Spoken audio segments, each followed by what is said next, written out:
Hello and welcome back to another Objections. This is the segment where I look at critical opposition to things that I've said, particularly in the past few and in this one.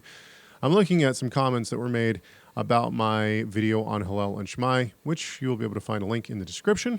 And basically, I just say that we can't read the rabbinic literature that's found in the 3rd, 4th, and 5th century back into the 1st century, or that we can assume that the people that they claim said this actually said it. Rather, I believe it's an invention of the 3rd, 4th, and 5th century to insulate and maintain Judaism of the time. And this is, I actually first said this, I think, in season 4 of the Messiah Matters podcast, and there is a video floating around somewhere of us talking about this on that show.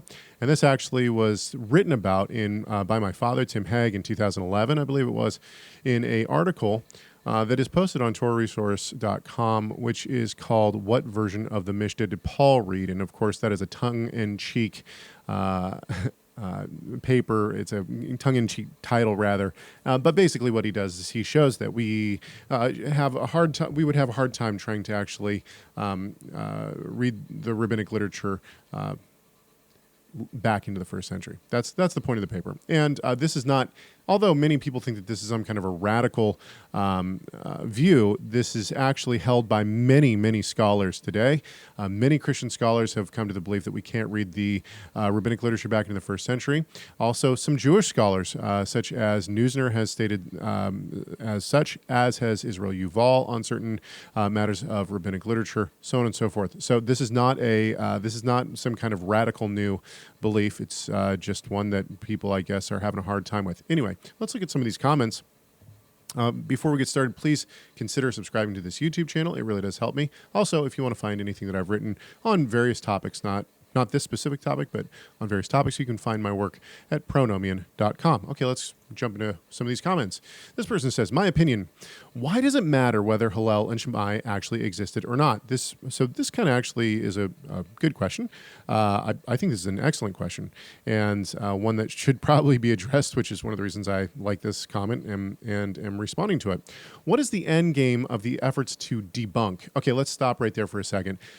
My goal is not to debunk Hillel and Shammai or the concepts necessarily. My goal in the original video was actually to respond to someone who asked me if I thought that Christ subscribed to the house of Hillel or the house of Shammai.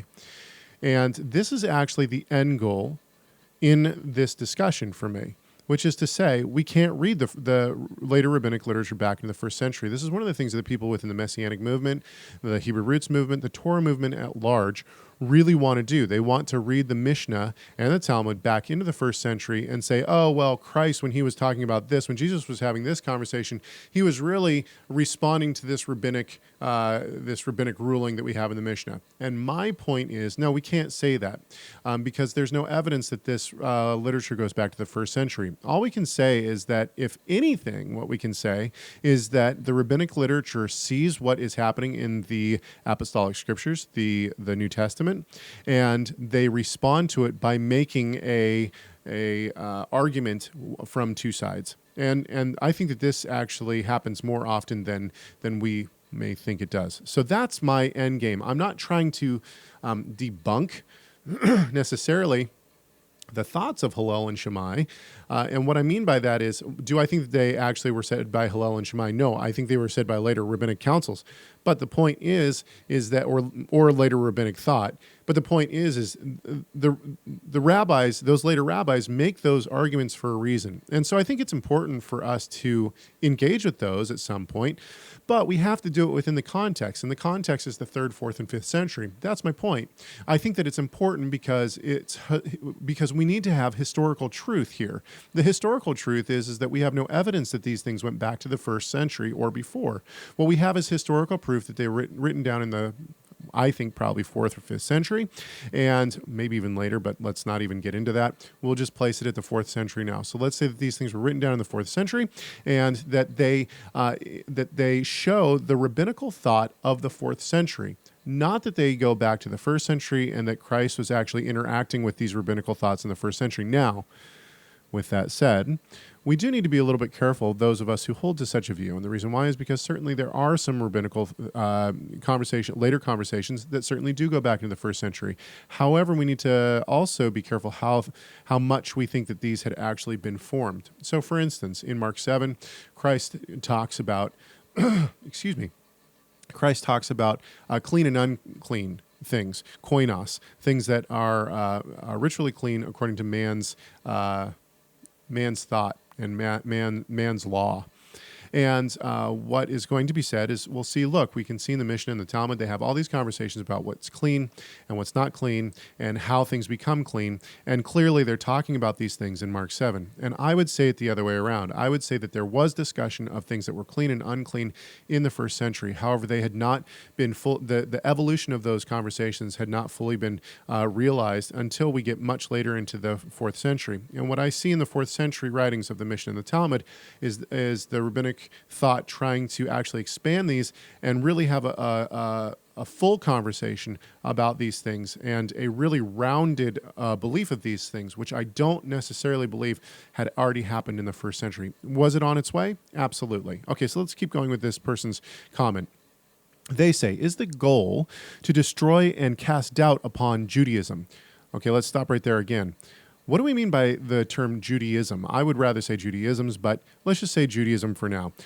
If we're talking about rabbinic Judaism as we know it today, I would say that rabbinic Judaism as we know it today did not exist in the first century, and it didn't actually exist in the 4th or 5th century. In fact, rabbinic Judaism as we know it today has the benefit of 2,000 years of growth. And I would say, let's use an analogy for this. So, that would be, like, to me, like someone saying, well, evangelical Christianity goes back to Christ. Okay, is that true? Well, some of the theology may go back to Christ. Some of the biblical theology may go back to Christ, but clearly evangelical Christianity is a product of the Reformation. It's a product of 2,000 years of Christianity, people pushing against the Pope, actually the Catholic Church itself and the rise of the Catholic Church and the need for Reformation. All these things play into Protestantism, and all these things play into evangelicalism. And anyone who would say that evangelical Christianity, as we know it today, goes back to the first century would be met with strong opposition. And people would say, you can't read today's evangelical Christianity back into the first century.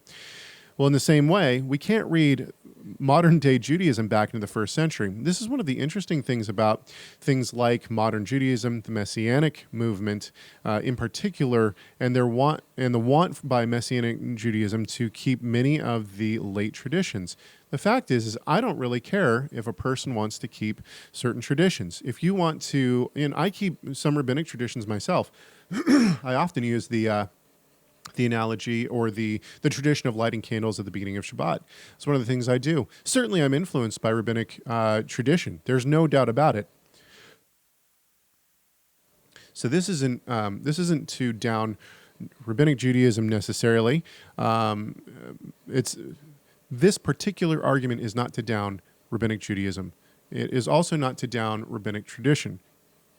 And this is not to down the tradition that people within the Messianic movement might be keeping.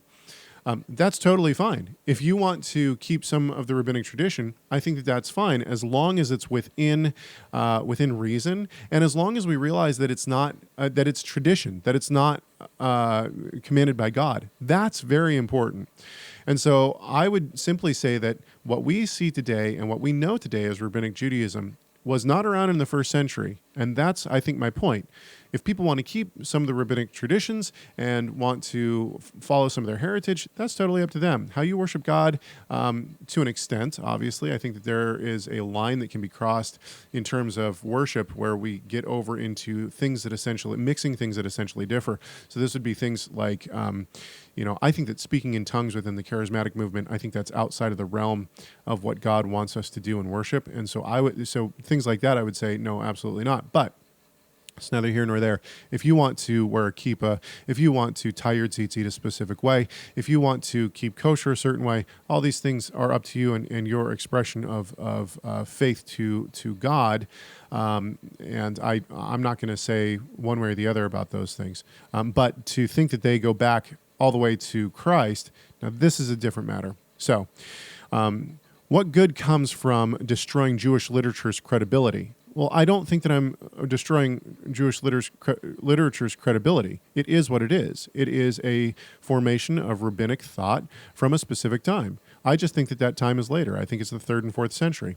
The Jews say that the rabbinic literature goes all the way back to Moses, yet most of the people, I think a significant majority of people in the Messianic movement would not say that the Mishnah and the Talmud go back to Sinai. So wouldn't that be destroying the credibility of Jewish literature? No, it wouldn't be destroying it by saying it doesn't go back to Sinai. It would be trying to place it in its specific historical context. And for me, that specific historical context is the 3rd or 4th century CE.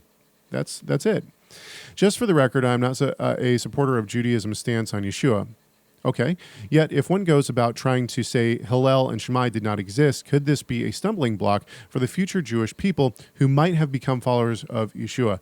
I think that God will use means to bring his people to him no matter what. And I think that we need to be honest. We can't uphold a lie or uphold an untruth just to try to bring, we shouldn't lie to people just to try to bring them to Christ. This is actually what happened in the Word of Faith movement and in the seeker-friendly movement. What people have tried to do is they've tried to say, well, we don't need to give the gospel to people. We'll hook them with, half truths or whatever. We won't talk about homosexuality or any of those kind of things. Then we'll bring them into the church, and that's when they'll hear the gospel and they'll change. No, and I don't think that this person is trying to say that.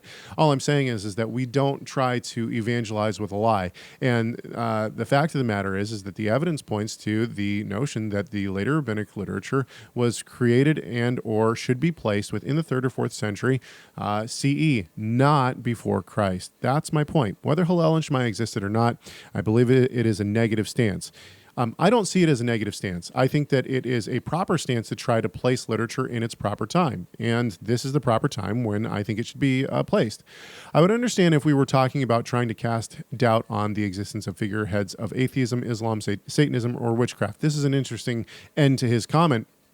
And the thing is that I would say that modern Judaism that deals with Jewish mysticism, that believe in things like the Ein Sof and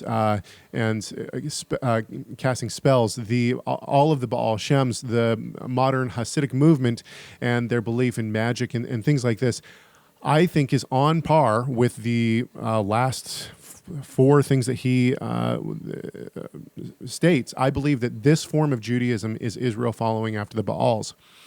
And so I think that we should try to cast doubt on things like Jewish mysticism and things which, by the way, other Jews have done. There are Orthodox Jews who completely reject Jewish mysticism, reject the Kabbalah, reject the Baal Shems, reject Hasidic Judaism. So this is not an anti-Semitic thought. This is a thought that Israel continues to follow after the Baals in many ways in their religious practice, and that we should not follow after that either. In fact, what we should do is we should go back to the Bible. Sola Scriptura is what I stand on, and I do not stand on sola rabbinic literature and Scriptura.